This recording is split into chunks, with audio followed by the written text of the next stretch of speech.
American air force ബേസിൽ ആഞ്ഞടിച്ച അതിശക്തമായ ചുഴലിക്കാറ്റ്.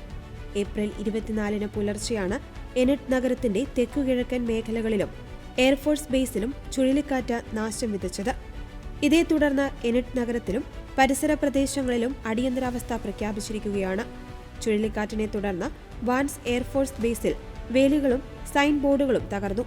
വിമാനങ്ങൾക്കോ മറ്റ് കെട്ടിടങ്ങൾക്കോ വലിയ കേടുപാടുകൾ സംഭവിച്ചിട്ടില്ല. എന്നാൽ സമീപത്തെ ഗ്രേറിഡ്ജ് മേഖലയിൽ വീടുകൾ തകരുകയും മരങ്ങൾ കടപുഴകി വീഴുകയും ചെയ്തിട്ടുണ്ട്.